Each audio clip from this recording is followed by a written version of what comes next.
Okay, guys, I'm out here with the go-kart here. I want to rob the back axle out of it for now, because we have the other one to replace it with.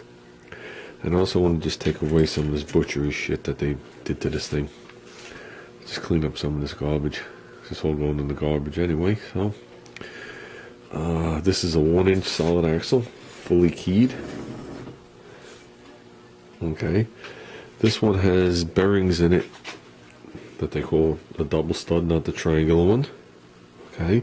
His other axle has the triangular one, but it's no big deal. Both axles need new bearings. You can hear them growling. And when I replace his, I'll just order it with the double, so I don't even have to change these ears. When I get his, I'm just going to get bearings for. Mine, I'm going to get the bearings and the plates. They're on like 1/4-inch plates that come flat, which we're going to have to modify to the back of the mini bike, because I'm going to run a live axle in the back. That's what we're attempting. The other thing didn't pan out with that wheel and the sprocket and all that stuff, so instead of dumping all my money that way, I might as well dump the money the way I want to go. Basically what you do is, instead of the axle being rigid back here, the axle spins, and it spins on these two bearings. So like I said, those plates will come, and I'll probably wind up modifying what I have here again, I guess the third time, but most of this is going to stay. I'll probably just make it a little flange. You know what I mean? You'll probably see like that much of it, give or take. The new piece will be shaped to go with it. I'll clean this thing up. I'll put it alongside of it and re-weld it so it'll be even stronger. So it'll be an 1/8 inch plus the 1/4 inch on there.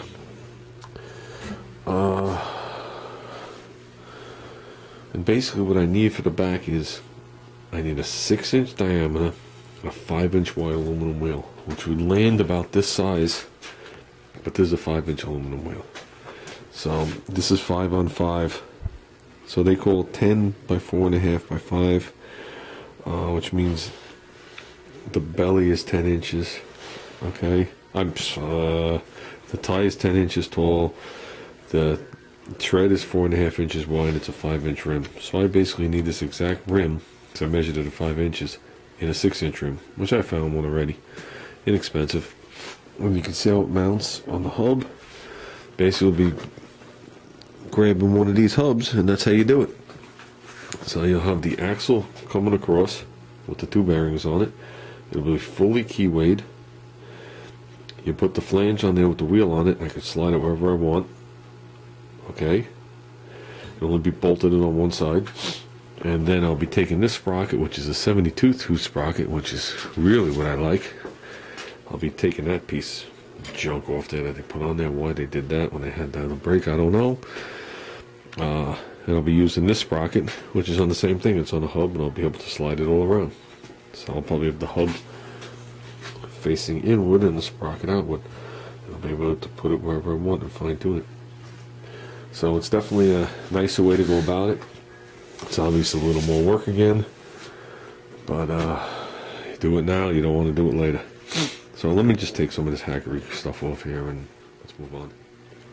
Well, hopefully we do better on the next hub. I only need one hub. The other axle came in all mint stuff. Look at the crack in that thing and the stud missing. Amazing. Totally amazing. It's cracked all the way through. So. Okay, I got most of the hackery off. The sprocket's bent big time. This part of the sprocket right here has a bow in it like this, right here. Watch when I spin it. So, I look down here, it seems like where the bolt holes are, the flange is still flat. If I wanted to use the flange, then you snip the sprocket off, use it as a hub to slide on here. That's one option. I looked at the disc brake over here, because I'm not going to be using the disc brake. And the disc brake is actually perfectly true. So I could also check this bolt pattern and see if a sprocket fits on here, because this hub is much nicer than that cheesy hub. This is the split collar type, just like these. So basically what I'd be using is, I'd be using about, give or take, a foot of the axle Probably inboard a little, get away from the little whoop on the outer part here. This thing definitely weld the curb on this side. I'll be using this hub, 2 new bearings, and probably this hub with a sprocket on it, which is nice. It's not big, you know what I mean? So if I got to move this one over, you know, I could also put that the other way. It doesn't matter. But if I needed to move it over, I have plenty of room. The reason I wouldn't use this as a disc, I could put a sprocket on one side and put the disc on the other, but the bottom line is the sprocket's much bigger. So being that the sprocket's bigger, the thickness is going to be right. You know, a new one, the thickness is going to be right. The further out you go, the easier it is to stop something. So I'd get better braking on something like this. I mean, there's a big difference. I mean, I didn't measure it yet, but there's a big difference in this, in the size of these two. I think the bottom, I think this is 7 inches here. Sorry about the camera. I'm going to measure that the best I can. Yeah, it's 7 inches. And this right here would be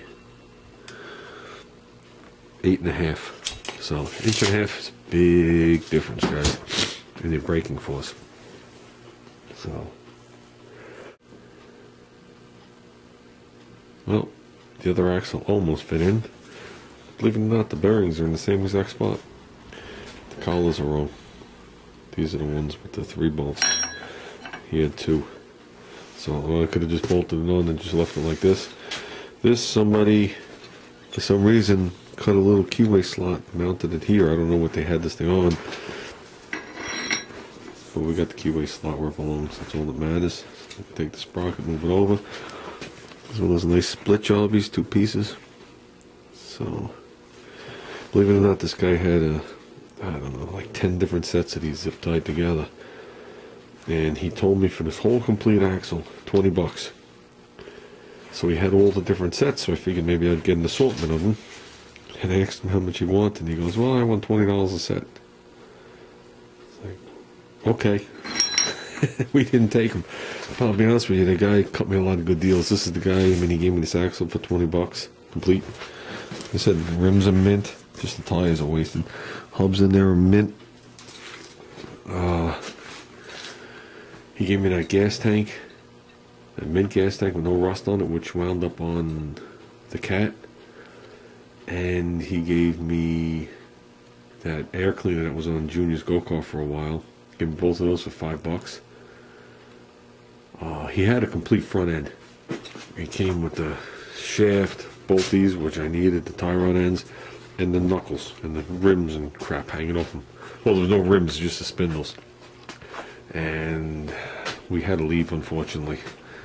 So, at that time. So, would have been different now. I probably would have had the whole front end on here too. So, that's going to be it for this for tonight, guys. I'll find a way to attach these two temporarily. Yeah, I can get one bolt in there. That'll hold it in there. Just so I can make this thing a roller again. So, and that's about it. And I got this stuff off to the side. Like I said, these tires match. They're both 5-inch rims. This is what should be together, not this. These are for like a shifter cart or something. These tires are just monsters.